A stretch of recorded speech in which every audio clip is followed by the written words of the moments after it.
And we're ready for game number 2 of our second best of 3 of the day. LAI Gaming taking on Team DK. And game 1, very, very competitive. Looked like it could have gone either way, especially between that 40 and 50 minute mark. But a couple of late game costly mistakes, and more than anything, LAI Gaming capitalizing on them.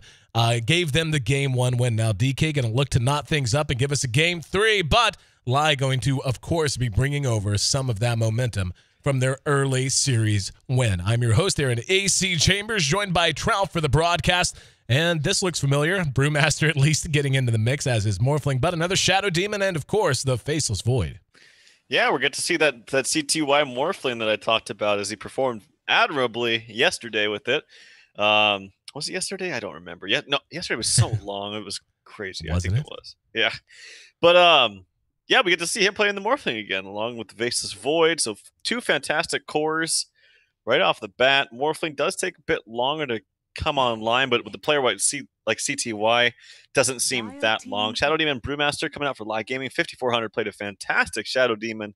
So I don't question the early Shadow Demon pickup at all for them. And Brewmaster, I haven't seen it picked up here from either of these two teams, but then a Wisp. Ooh, I like this lineup from LAI. Yeah, it's really interesting, and Brew is really a pretty damn good relocate target for IO, so that doesn't necessarily mean they have to grab something like a Tiny, but that's option still available to them. I love seeing a Shadow Demon and a Brewmaster together. Brew, you know, he's awesome once he gets BKB, and you can guarantee that you're going to get your ult off that way. But early on, before that comes out, if you want to prioritize other items, as you usually should, of course, getting the Blink and usually either a bottle or some Arc Boots out first. But in those situations, even if you want to go for another bigger item after that, be it a Scepter or what have you, Shadow Demon's going to serve as that safety belt. If he's initiated upon and he can disrupt and just buy Brew enough time to wear out of a stun, and then he can come out and ulti and reset the fight that way, also works extremely well against Faceless Void. And we saw that last game as well. Just being able to disrupt any priority target that's caught in a Chronosphere can completely reverse the way a fight plays out, depending on how it's timed and depending on the value of a target. So really digging, like you, this draft from LAI Gaming early on.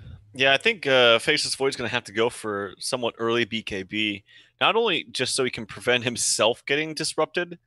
I mean, that's the annoying thing, is because like he can either disrupt you or the hero that the Void is trying to go on if you don't have a BKB. But if you do have a BKB, I guess he can still just void your ally. But also not just for that reason, but the Brewmaster is going to be really annoying for the Faceless Void. Even if he chronos him, the miss chance is still going to happen, which is very, very annoying for the Faceless Void. Before, it was not exactly like that. So a Tiny picked up here. I don't know if this is a block pick from LAI, because that's a crazy lineup there that we see with the Faceless Void, Morphling, and Tiny. Yeah, I think it is supposed to be a block pick, and I can see it working out if they just flat out win the early game and all 3 of those cores begin to snowball in the back of good golden XP gain. I don't think winning the laning phase is going to be enough. That's the definition of greed. 3 heroes that can work pretty well together and certainly have a lot of fighting potential early on. I do like how the Tiny matches up against the Brewmaster late game. Once he gets a Scepter up, once his damage goes up, able to chop down the Panda Spirits very, very quickly.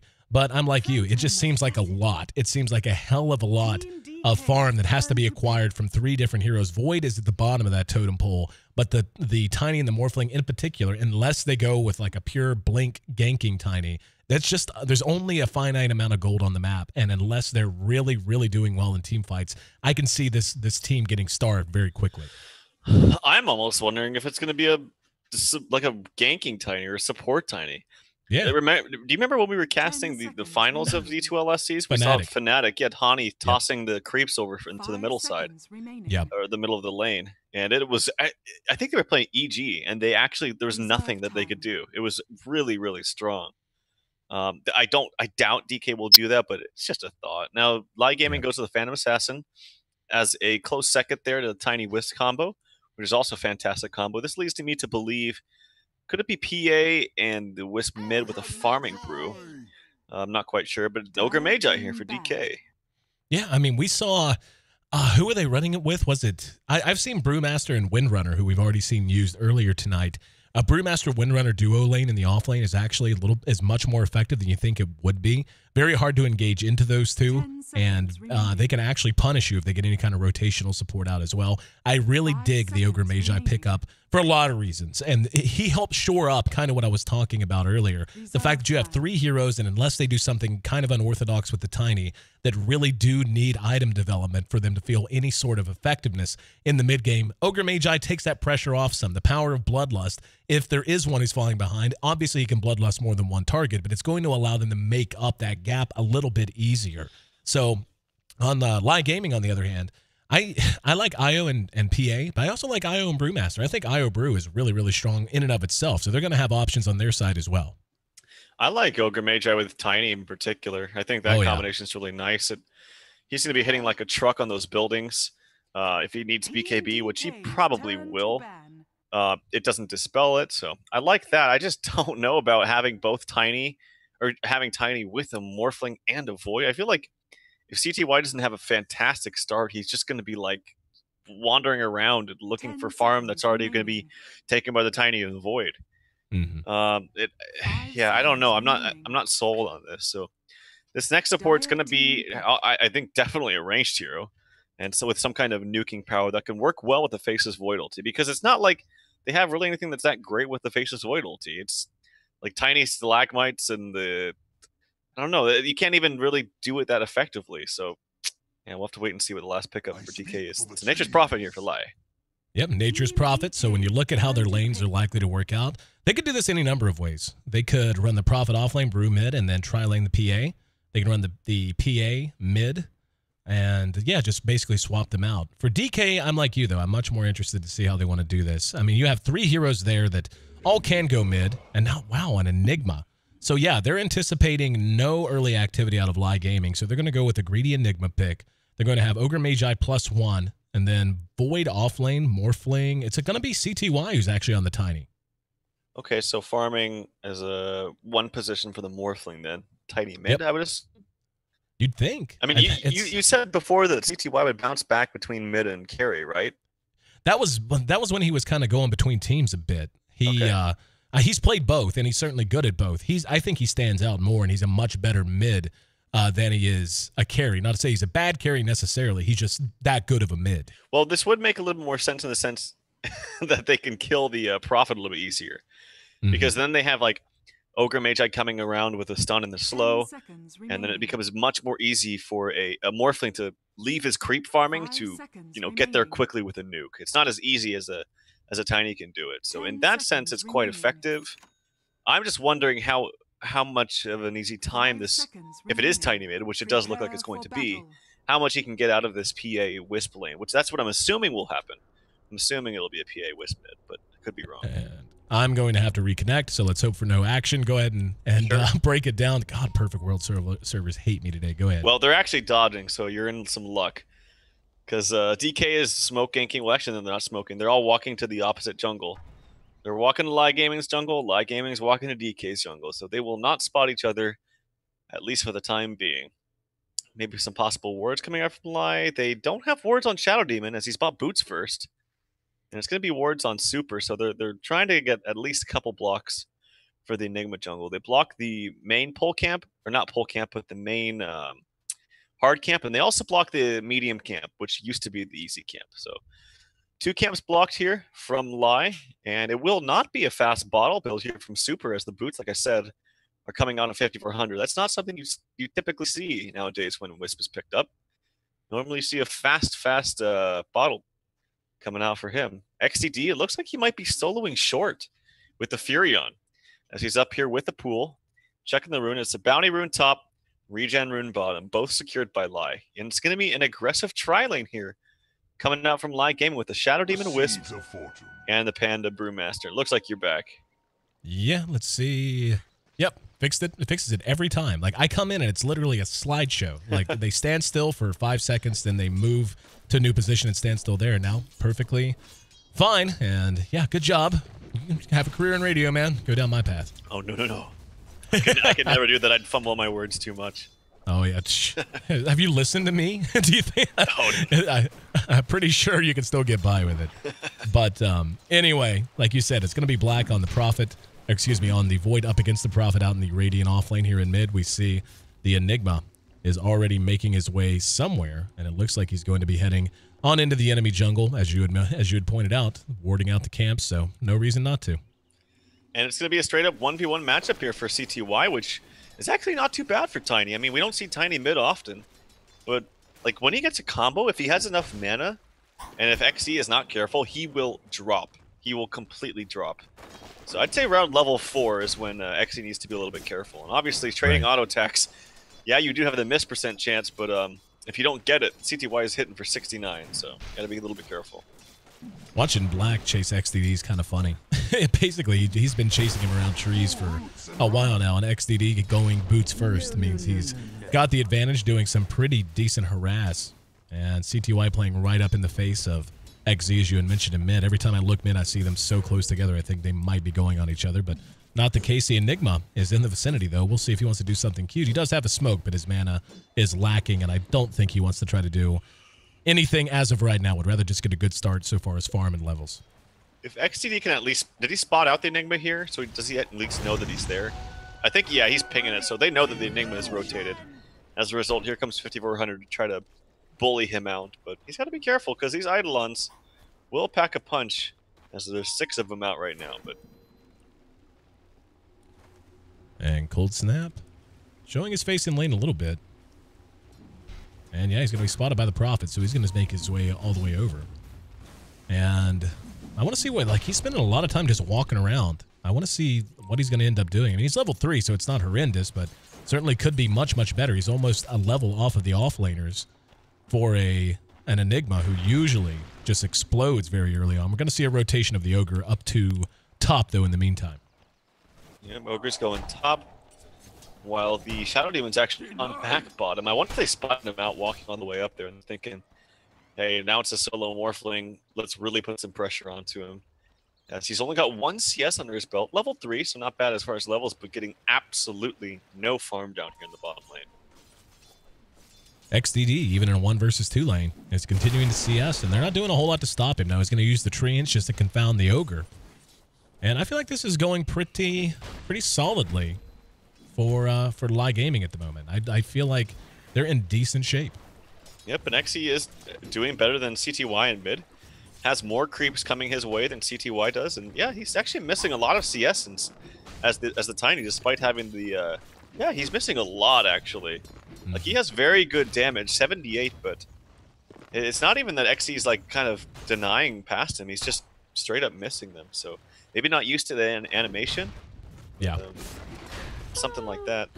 I think it's something like you were talking about, like kind of same concept as a Weaver. You play a Weaver and you play him fairly frequently and you get used to all game long, you know, having Shikuchi on such a cooldown. Then you come into another game and maybe it's been a week or longer since you played and your last memory is of that. Sure, yeah. And you forget just how slow that wind-up is on the Tiny. Yeah, no, that's a really good point. Like, sometimes if you can get caught up in a 90-minute game and you're fully decked out on, say, like a Phantom Lancer. I know he's not in Captain's mode, but like, say you're fully decked out on him, you're used to the rate at which you attack for that 90-minute game. Then you get into a fresh game where you have no items, and you're like, oh my god, I'm missing all my CS because you're just not used to it. So yeah, that's definitely a good point. Big push on bottom.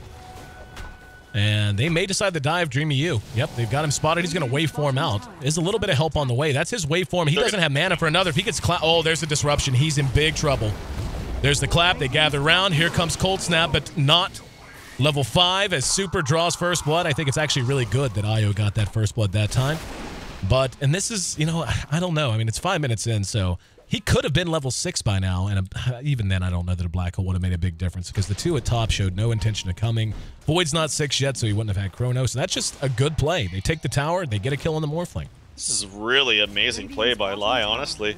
Nice strategy. Everything they're doing is extremely deliberate. They're not fumbling around at all. They know exactly what they're doing.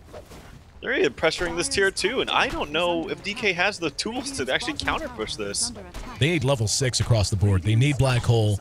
They absolutely need Chronosphere. And did Void hit 6 yet? No, he's still short of it. I don't know what they can do. Like, Ogre's coming down here, but what does he do? And Enigma's down here too, but he doesn't have Midnight Pulse.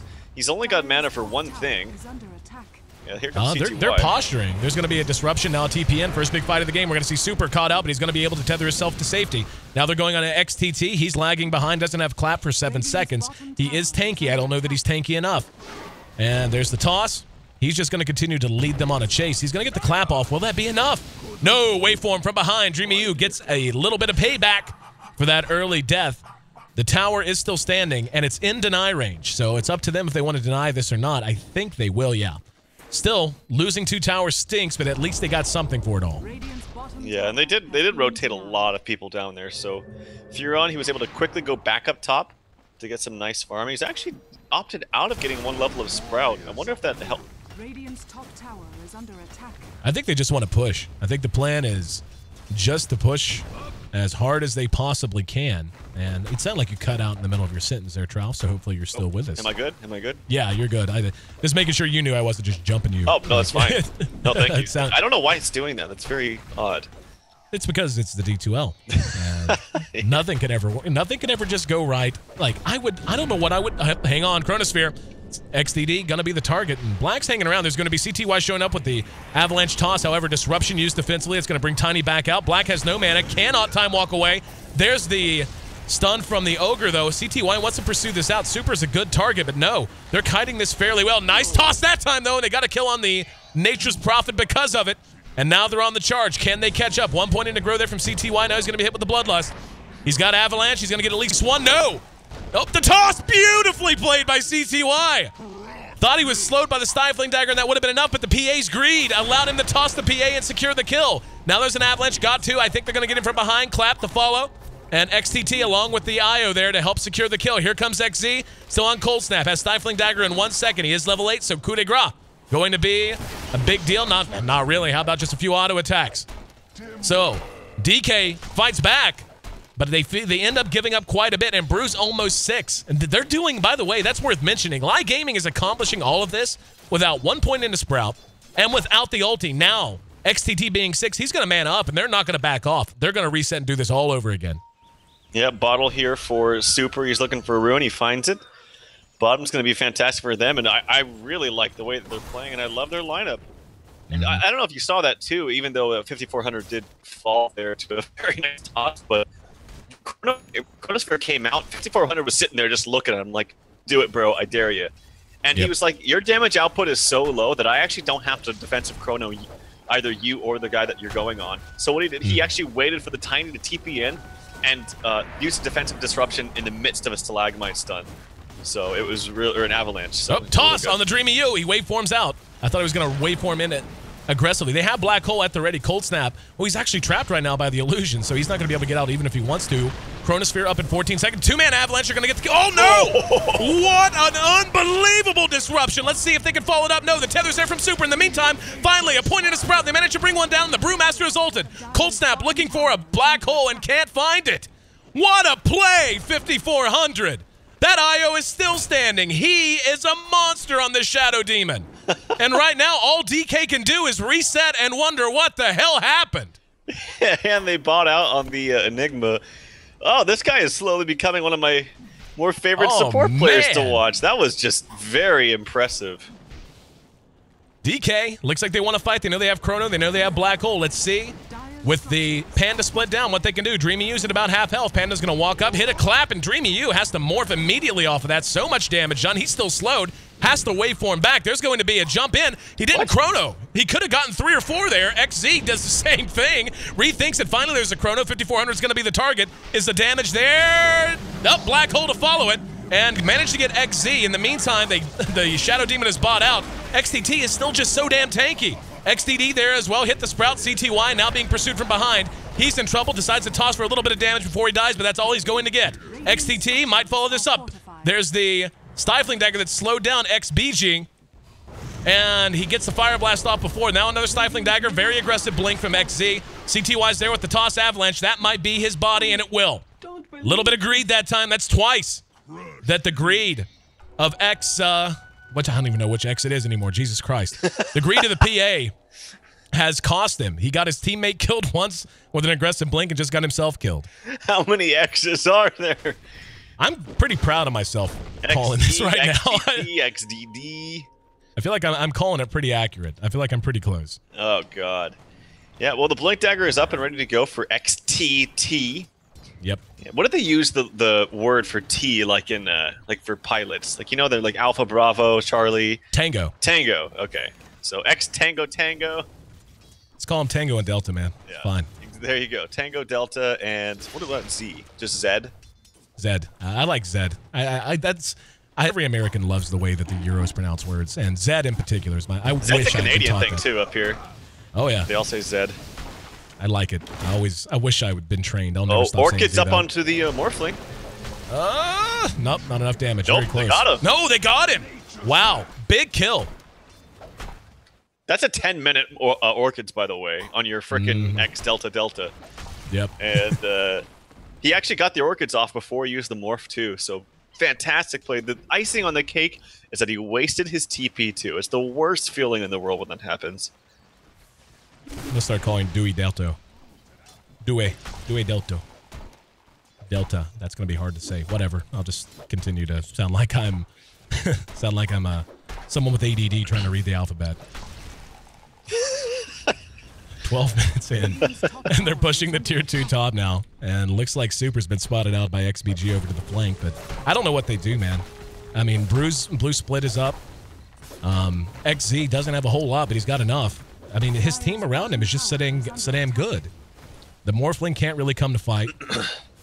Blink up on the Brew, and they're just continuing to push here. And now they're going to rotate over. It looks like they're going to manage to spot out XBG. They're going to have him locked down. There is a Chronosphere ready on the Void, but he is in no shape to try to re-engage. Down at bottom, Enigma's trying to split push, I guess. He can't do a whole lot without Black Hole and without items. Like, if you're DK, what do you do? Like, they're running out of map, and there's so much farm they need on so many different heroes. And now we're going to see Cold Snap engaged upon. Do they have the damage? No. Close, but not quite. Yeah, nice attempt there from Furion. He does have an ulti ready to go. I don't know, man. Like, for DK, fight around a god black hole or something. Toss in the Enigma for a black hole on 5. I actually thought they were going to do that in mid, but it was awkward because the Void Chronosphere was already down. So he would have stopped, and then he would have had to like re-queue it, and it would have felt awkward. But honestly, I feel like that's what you have to do. Poor man's Blink Dagger, toss him in, and hope for the best. Standout game for Dewey Delta, as XDD is 6-1 on that profit. They're going to come in and try to fight here. And let's see if they can catch him. Here comes Super, and XDT there with the clap, immediately cleaned up. And I got nothing, man. I don't know what you do. Like, they have no combat potential. Hey, man, this is really not only individual skill, like specifically from 5400 and really great CSing by XZ in mid, but just their play is so deliberate. Like, they had a plan and they're executing it all over the map. It's just really fantastic play by LAI. Again, I think it comes. This is not an unwinnable position. I mean, they're down 5-11. 7,500 at 14 minutes is a pretty big deal, though, actually, in terms of gold difference. The experience is there, too. And Roshan's going down. Oh, wow. But we've seen teams come back from this. I just... Enigma has not even half of a mechanism right now. The Morphling has nothing. Like, he has an Aquila. The Tiny has drums. The Void has an Aquila and an Orb of Venom, and they have no map to farm anymore, none whatsoever. I mean, they have the pinnacle of a very greedy lineup. I mean, we saw it. Void, Morphling, Tiny picked up in their first 3, and then they pick a Enigma as their last pick. I was like, what the hell? That's just so weird to me. And the worst of it is, I really think that I don't think LAI minded them like the Tiny. I don't know that LAI wanted the Tiny. Like, the way that this lineup is working, it seems like this is something they practice. Like, it doesn't seem like conceptually they go, we can do this because we've done this conceptually with a different composition. Like, it would not shock me at all if this exact 5-man composition is something they've run before and run successfully. Yeah, I would agree. I mean, with 5400 playing the Shadow Demons so well, they can just keep first this for this team. I really feel like other teams watching LAI Gaming right now are going to need to ban this out in the first two. I really do. I think when you have a player that's this proficient at a hero like this, at this level, it needs to be addressed. For sure. Net worth-wise, top 3 on the board. The Prophet, the Brew, and the PA. Right behind him, the 3 cores of DK. And they're going to do a little damage to XE. He just doesn't care. Continues to just farm with the Aegis. And honestly, he's just serving as bait. They have to know that, too. Like, there's no way they're just like, oh, yeah, we're just going to engage. Where did he really go? Oh, into the jungle, and that's an easy kill on a Morphling. I didn't even see how they spotted him. And they're going to be coming back. I don't think they can fight. They know they're coming. And, yeah, XDT says we can fight, though. Sprout is there. And the split is on. Here comes PA. She's coming in. This might be GG. There's a Shadow Blade on the Nature's Prophet, by the way. Yeah, there it is. What do you do when you are outplayed that badly?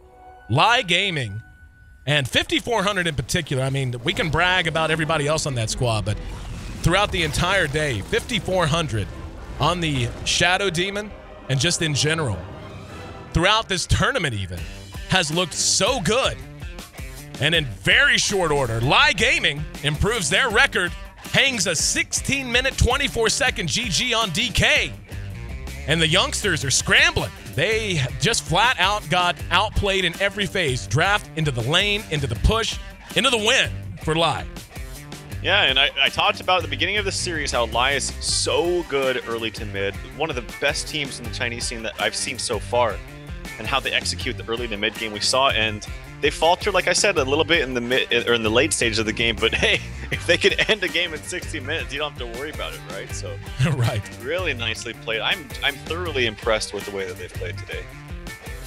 Not a whole lot to be added to that, I don't think.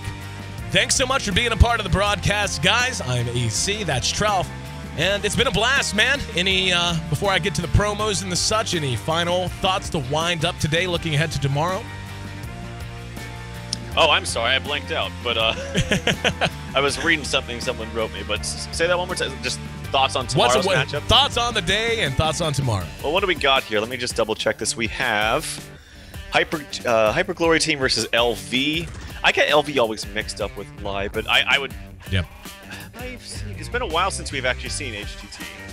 Yeah. As you know what? Have we even seen them? Well, we saw them once against Invictus. That's right, because the first game got rescheduled. So I'm actually curious to see how that's going to go. Haven't seen too much of them, but I'm definitely looking forward to LGD versus IG. Namely because LGD got upset by C-Deck yesterday, which we saw. Yep. And that is actually the highlight match of the week. So definitely looking forward to that one. I honestly think there's a lot more parity in this Eastern Division than meets the eye. I really believe that now. I mean, LAI Gaming and LV I knew nothing about until this week. And I've been impressed by both of them in different phases, and even Team DK has looked good at times. HGT, another really strong team. I'm really looking forward to the LV and the HGT match. I think that's going to be a phenomenal best of 3.